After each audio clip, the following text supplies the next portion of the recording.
Baik anak-anak, sebentar lagi kita mulai ya.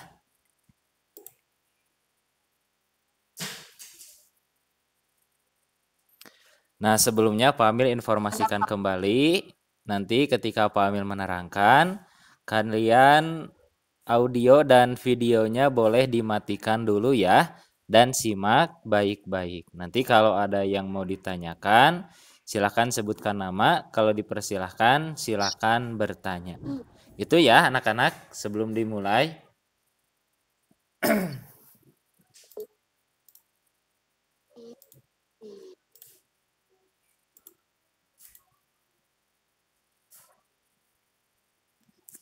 Nah ini anak-anak semua lihat ke layar. Di sini hari ini kita akan membahas tentang infak ya. Semuanya kelihatan?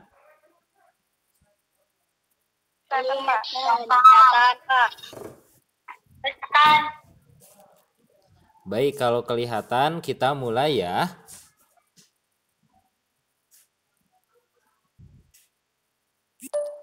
Bismillahirrahmanirrahim. Ya siap ya. Bismillahirrahmanirrahim, anak-anak. Untuk pelajaran fikih hari ini kita akan membahas tentang infak dan sedekah. Kita masuk pelajaran 3 ya. Judulnya infak dan sedekah. Untuk hari ini kita akan membahas infak terlebih dahulu.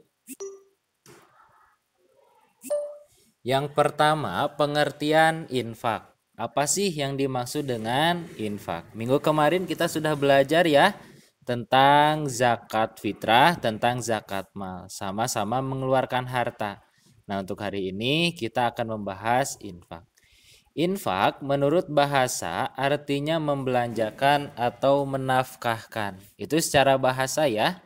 Sedangkan menurut istilah agama, menurut aturan Allah ya, infak itu apa? Di sini diterangkan, infak itu menafkahkan atau membelanjakan sebagian harta benda yang dimiliki di jalan yang diridhoi oleh Allah.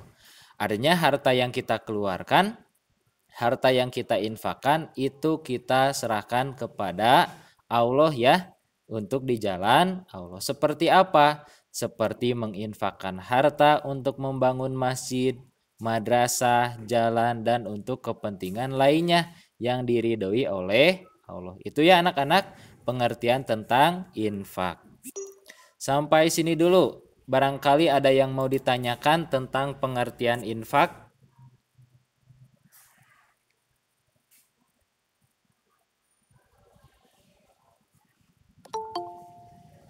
Ada anak-anak?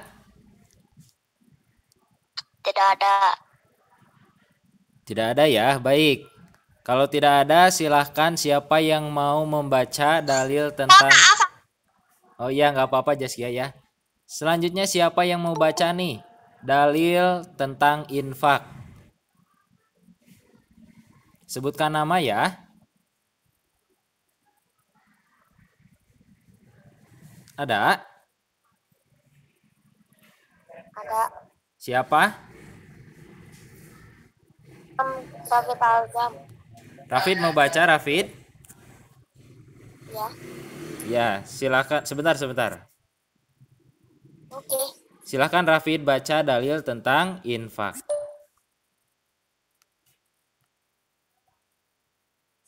Infak berbeda dengan zakat. Infak tidak mengenai nisab. Yang ini Rafid, yang dalil tentang infak bagian B. Ada? Ini nih. Ada ya?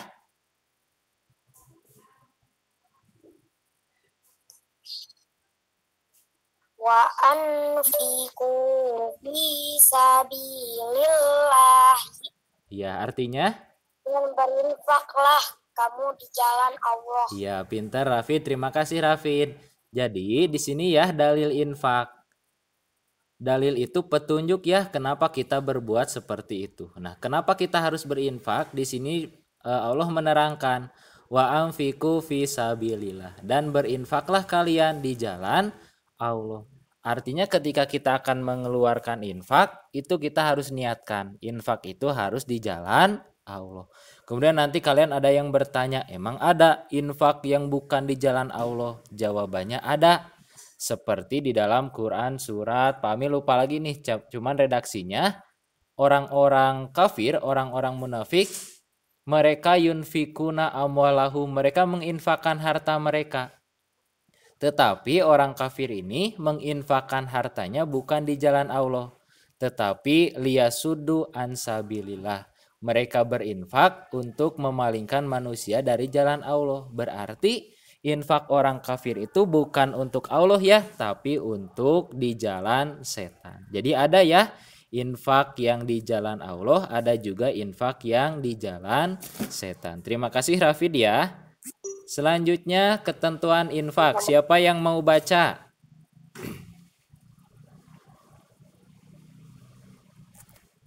Ada yang mau baca ketentuan infak?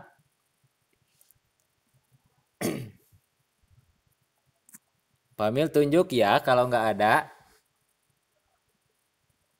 Tadi kan laki-laki, sekarang perempuan nih. Jaskia, mau Jaskia?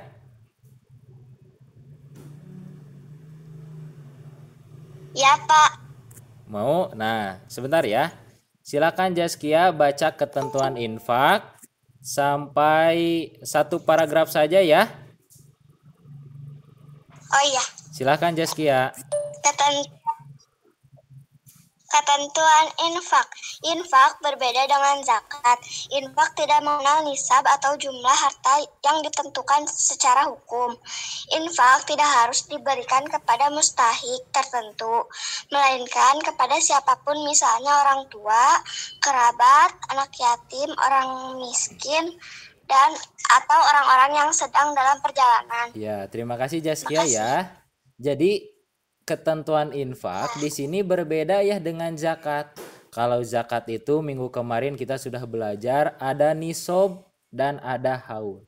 Kalian pasti masih ingat ya, nisob itu batas minimal kita mengeluarkan zakat. Kemudian kalau zakat itu jumlahnya ditentukan, yaitu 2,5%. Kemudian zakat juga itu ada mustahiknya, yang 8 asnaf ya, yang 8 golongan. Nah, kalau infak itu tidak ditentukan mau berapa jumlahnya, kemudian kepada siapa diberikannya. Itu tidak ada ketentuan ya kalau infak. Jadi infak itu umum. Kita mau berinfak kepada orang tua, mau kepada anak yatim, kepada tetangga, kepada orang miskin, kepada siapa saja, kita bebas untuk berinfak. Itu ya anak-anak ketentuan infak. Selanjutnya, siapa lagi yang mau baca paragraf kedua? Sekarang laki-laki. Aku, Pak. Siapa? Kinan. Luffy. Siapa dulu nih? Kinan ya tadi ya? Bukan. Oh, Luffy. Ya. Luffy ada? Ada. Ya, silakan Luffy baca satu paragraf ya. Ya. Silakan. Infak adalah suatu kewajiban yang harus tetap dilakukan dalam keadaan apapun. Dalam keadaan senang maupun susah. Dalam keadaan lapang maupun sempit. Iya, betul ya. Jadi infak itu kewajiban kita nih, harus kita laksanakan. Baik dalam keadaan susah, dalam keadaan lapang, maupun dalam keadaan sempit. Di kita ada nih orang yang kalau kita lihat dia itu orang miskin. Penghasilannya misalnya dia dalam sehari itu 20.000. Tetapi karena dia orang yang beriman, dia tetap berinfak loh anak-anak. Nah, Allah itu melihat infak kita ya, bukan dari nominal, tapi dari keikhlasan kita ya. Itu terkait infak. Jadi infak itu ketika kita punya uang misalnya, keadaan lapang atau sempit, kita harus berinfak. Terima kasih Luffy ya. Selanjutnya, tujuan infak. Siapa yang mau baca? Perempuan. Sebutkan nama. Siapa? Hafsah. Hafsah, silakan Hafsah. Adapun tujuan infak bagi seorang muslim antara lain: 1. Infak merupakan bagian dari keimanan dari seorang muslim. 2. Infak merupakan sumber dana bagi pembangunan sarana maupun prasarana yang dibutuhkan umat Islam, menolong dan membantu kaum duafa ya. Ya, terima kasih Hafsah. Jadi ini tujuan berinfak anak-anak. Di antaranya yang pertama nih, infak merupakan bagian dari keimanan dari seorang muslim. Kalau kita orang muslim, kalau kita beriman, kita diperintahkan untuk berinfak. Yang kedua, infak juga merupakan sumber dana bagi pembangunan sarana maupun prasarana seperti masjid, madrasah, dan sebagainya ya, yang dibutuhkan oleh umat Islam. Kita ketahui umat Islam itu perlu masjid, kita ketahui umat Islam itu perlu madrasah. Nah, dengan infak ini kita bisa infakkan ke masjid, bisa menginfakkan ke madrasah. Insya Allah mereka kelola untuk kegiatan-kegiatan membela agama Islam. Kemudian infak juga bertujuan untuk menolong dan membantu kaum duafa, orang miskin, orang fakir ya. Itu infak. Meskipun tidak seberapa harta yang kita keluarkan, insya Allah infak yang kita keluarkan itu dapat meringankan beban mereka. Itu ya anak-anak, tujuan dari berinfak. Kemudian terakhir manfaat dari infak. Siapa yang mau baca? Tadi perempuan, sekarang laki-laki. Kinan, tadi udah belum? Ya, Pak, aku mau. Kinan ya? Iya. Ya, silakan Kinan. Manfaat infak: 1. Mendekatkan diri kepada Allah Subhanahu wa taala. 2. Meringankan kesulitan orang lain. 3. Mempersiapkan bekal di akhirat. 4. Meningkatkan sifat Islam dan lain-lain. Ya, bagus ya. Jadi manfaat infak itu ada banyak anak-anak. Cuman di sini Pak Amil mencantumkan 4 saja ya. Yang pertama, ketika kita berinfak itu mendekatkan diri kepada Allah. Kenapa? Karena infak itu diperintahkan.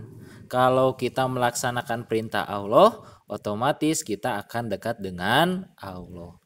Yang kedua, meringankan kesulitan orang lain. Tadi ya, orang miskin, orang fakir, kaum duafa, anak yatim.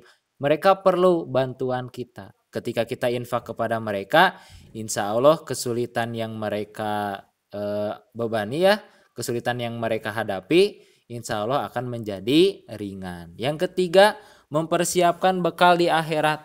Jadi infak itu ketika kita mengeluarkan itu hakikatnya untuk kita sendiri. Bekal kita di akhirat. Pak Amil mau nanya nih kepada kalian. Kalian bayangkan ya, kalian ke sekolah bekal 10.000. Bekal 10.000 ya, ingat-ingat. Yang 5.000 kalian jajankan ke kantin, jajan 5.000. Kemudian yang 3.000 kalian tabungkan. Kan kalian punya tabungan ya. Misalnya kalian tabungkan 3.000. Yang 2.000 kalian infakkan ke masjid misalnya. Pertanyaannya, mana yang sudah pasti bernilai pahala? Ada yang bisa jawab?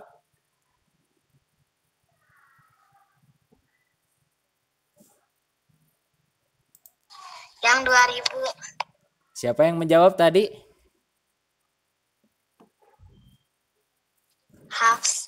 Hafsah, betul ya. Jadi anak-anak yang sudah pasti bernilai pahala itu yang 2.000 yang diinfakkan. Pak Amil putus-putus. Oh, sebentar ya. Udah jelas? Udah. Nah, sekali lagi. Udah. Tadi contohnya kalian bekal 10.000, yang 5.000 kalian jajankan, yang 3.000 kalian tabungkan, yang 2.000 kalian infakkan. Nah, jawaban yang sudah pasti dapat pahala itu yang 2.000. Kenapa? Karena diinfakkan untuk di jalan Allah. Yang 5.000 itu kan untuk diri sendiri. Yang 3.000 ditabungkan itu belum tentu. Belum tentu itu jadi milik kita nanti ke depannya. Belum tentu hilang misalnya. Nah yang 2.000 itu sudah pasti. Kenapa? Karena diinfakkan untuk di jalan Allah. Nah sampai sini dulu anak-anak. Barangkali ada yang mau ditanyakan atau belum paham, silahkan tanyakan ya. Mau nanya. Siapa sebutkan nama dulu. Kinan, Pak. Sebentar ya, Pak Amil menyiapkan catatan dulu nih. Silahkan Kinan, pertanyaannya apa? Pak, misalnya kita mau infak tapi uangnya sedikit, gak apa-apa, Pak. Nah, kalau kita berinfak tapi uangnya sedikit, misalnya 5.000. Misalnya 5.000 ya.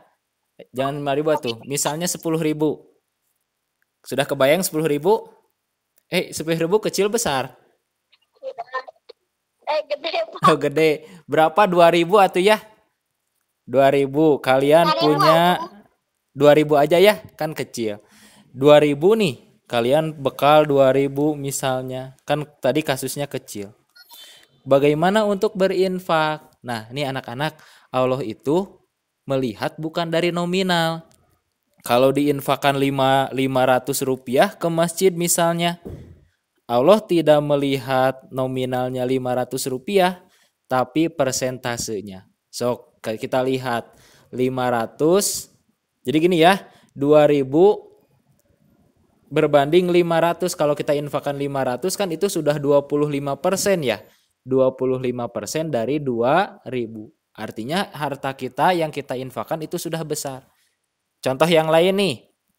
Ada bos ya, bisa dikategorikan. Kalian kebayang nggak bos? Tahu bos? Pemilik perusahaan, kebayang kan?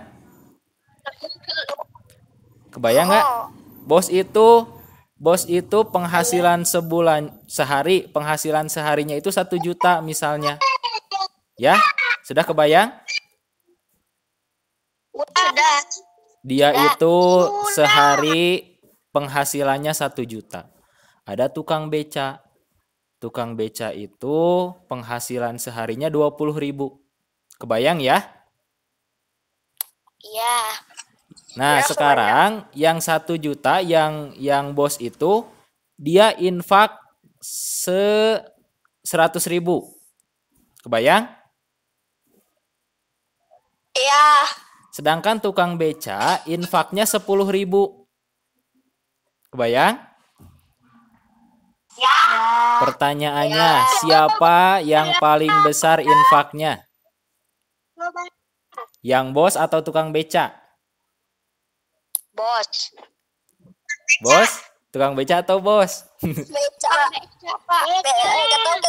Gak tahu. Nih, Pak Amil jelaskan. Tadi kan bos 1 juta 1 hari. Tukang beca 20.000 satu. Gimana? Sekali lagi ya. Yang beca, Pak. Nah, Pak Amil jelaskan. Yang yang bos itu penghasilannya 1 juta sehari.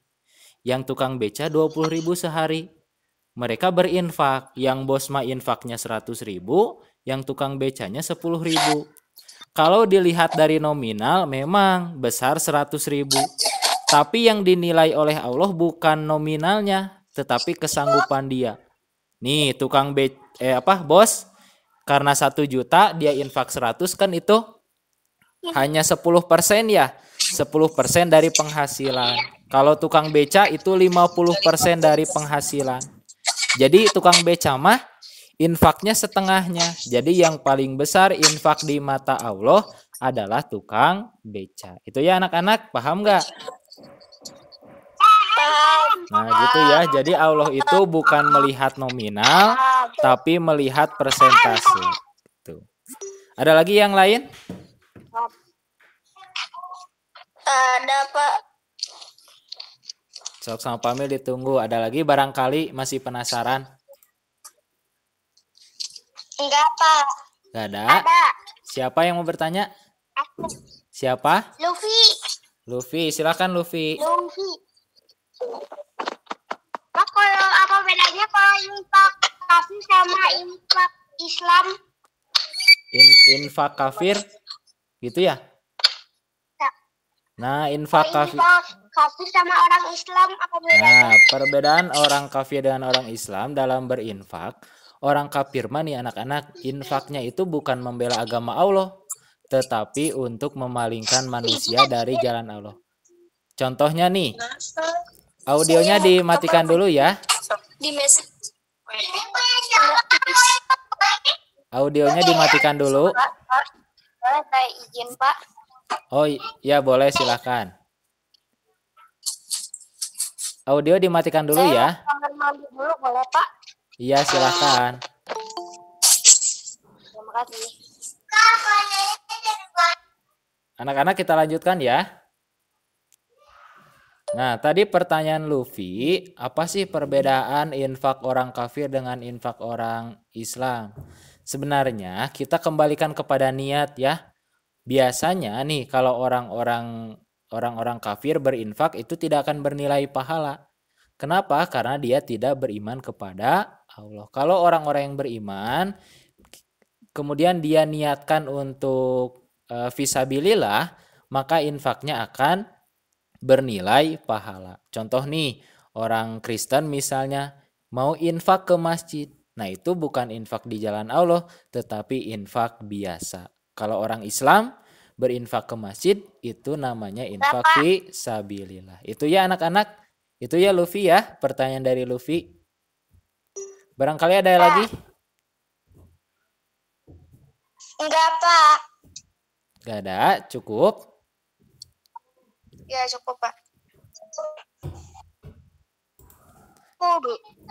Baik anak-anak, kalau tidak ada yang tanyakan lagi, Pak Amil simpulkan, kita ketika memiliki harta, baik sedikit ataupun banyak, kita diperintahkan untuk berinfak. Tetapi niatkan infak kita fisabilillah di jalan Allah ya. Agar apa? Agar orang lain yang kesulitan dapat kita ringankan bebannya dengan infak yang kita keluarkan. Kemudian selain Pak, itu, mau nanya Pak sebentar, Pak. Mau nanya sebentar. oh iya, gimana? Apa? Siapa? Aku Kinan, Pak, lagi. Oh, Kinan lagi. Silakan Kinan. Pak, misalnya orang kafir infak dapat pahala nggak, Pak? Nah, orang kafir berinfak itu tidak akan bernilai pahala. Kenapa? Karena yang memberikan pahala kan itu Allah. Nah, kata Allah, ketika kita akan melakukan kebaikan, beramal soleh ya, itu harus dilandasi dengan keimanan kepada Allah. Tanpa dilandasi keimanan kepada Allah, itu hanya perbuatan baik saja. Perbuatan baik di dunia tidak bernilai pahala. Itu Kinan ya.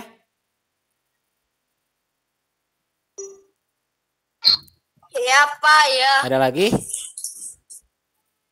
Cukup Saya, ya? Pak. Siapa?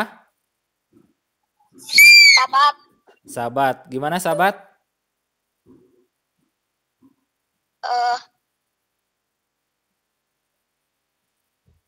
Kalau kita infak ke orang Kristen gimana, Pak?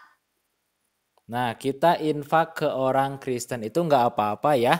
Misalnya nih, orang Kristen tersebut orang miskin. Kita berinfak kepada mereka. Bagi kita itu akan mendapat pahala. Kenapa? Karena kita kan orang Islam. Ya, membantu itu bukan apa ya. Jangan dilihat kepada agamanya. Ya, membantu misalnya gini. Kalau mereka orang miskin, kemudian kita berikan infak kita kepada mereka, itu dalam arti membantu sosial. Tapi ini catatan, kalau dalam urusan ibadah jangan membantu. Contoh, kata orang Kristen teh, aku mau pergi ke gereja nih hari ini, hari Minggu. Ayo kita bantu, dianterin ke gereja, itu nggak boleh. Kenapa? Karena itu urusannya ibadah. Tapi kalau bukan ibadah tidak apa-apa membantu. Itu sahabat ya. Iya, Pak, makasih. Sekali lagi, kalau urusannya duniawi boleh kita membantu dan pahala bagi kita. Tapi kalau urusan agama itu tidak dibolehkan. Terakhir gak ada lagi ya? Atau masih ada yang penasaran? Enggak. Tidak ada? Enggak. Baik, kalau nggak ada, Pamil simpulkan lagi ya. Baik, simak ya kesimpulan hari ini. Jadi, anak-anak, infak itu diperintahkan oleh Allah. Ketika kita memiliki harta, baik sedikit ataupun banyak, kita diperintahkan untuk berinfak. Agar apa? Agar harta yang kita keluarkan itu bernilai pahala. Yang pertama tadi bisa meringankan orang yang kesulitan. Kita keluarkan infak, insya Allah meringankan beban mereka. Selain itu, insya Allah ketika kita berinfak, agama Islam akan berkembang gitu ya anak-anak. Bayangkan kalau misalnya masjid atau madrasah di sekitar kita tidak diberikan infaknya. Tidak ada yang infak ke masjid dan madrasah. Bisa saja masjid dan madrasah itu tidak akan ada lagi di lingkungan kita. Itu ya anak-anak. Mudah-mudahan kita semua bisa berinfak, terutama infak di jalan Allah. Nah, kalau tidak ada yang tanyakan, Pak Amil cukupkan sekian ya untuk materi fikih hari ini. Untuk tugas fikih nggak ada ya, cukup menyimak saja. Jadi untuk menulisnya nanti saja minggu depan. Sekarang untuk materi fikih cukup sekian. Terima kasih. Wassalamualaikum warahmatullahi wabarakatuh. Waalaikumsalam warahmatullahi wabarakatuh. Waalaikumsalam warahmatullahi wabarakatuh. Udah ya.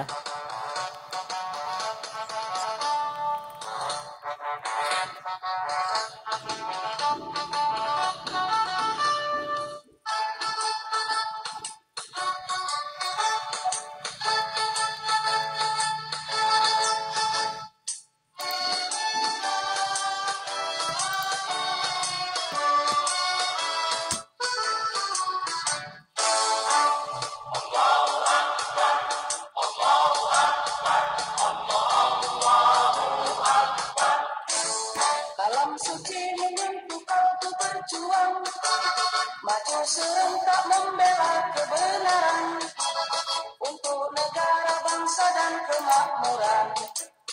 Hukum Allah tegakkan, hukum Allah tegakkan.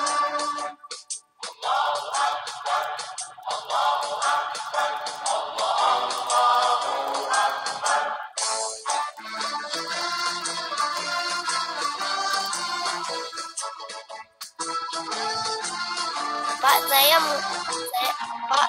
keluar.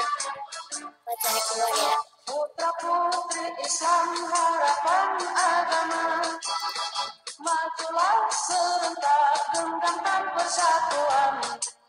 Kalam Tuhan, mari kita memuji, mari kita memuja, mari kita memuji, mari kita memuja, peganglah persatuan.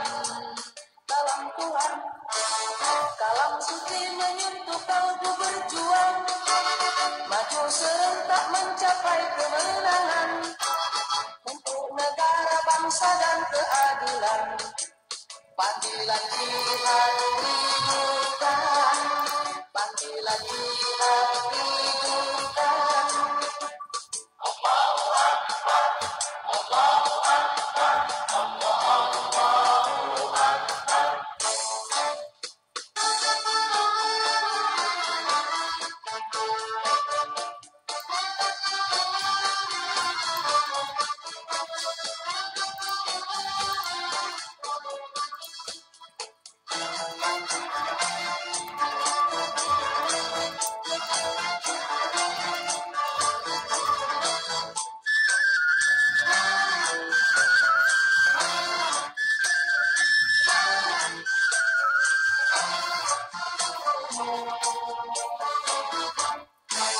Pemuda-pemudi Islam bangunlah, panggilan jihad rampungkan, wasiat Muhammad pegangkan, harta dan jiwa serahkan. Binalah persatuan, ciptakan perpecahan. Binalah persatuan, ciptakan perpecahan.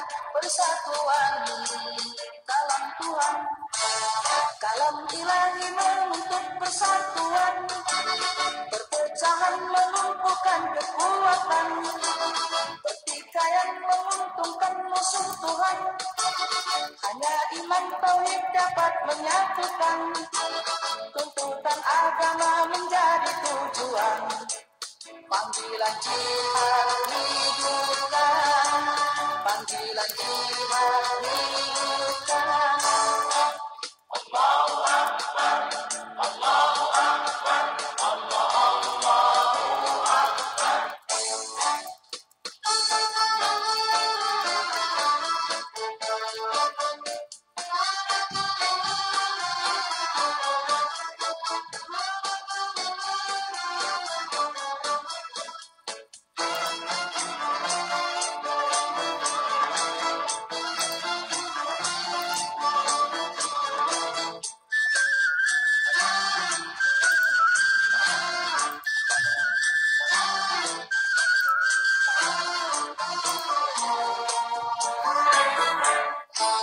Ulama pemimpin Islam, dengarlah, demi agama.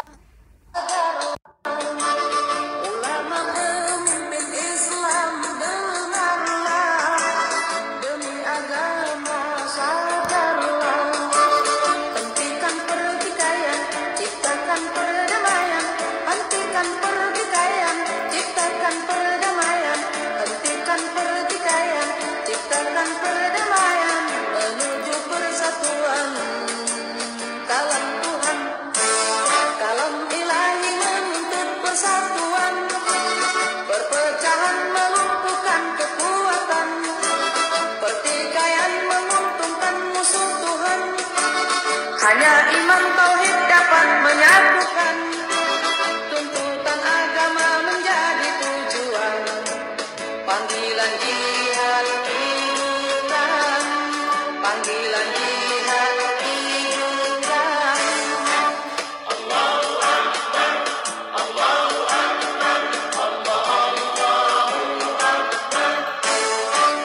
Panggilan jihad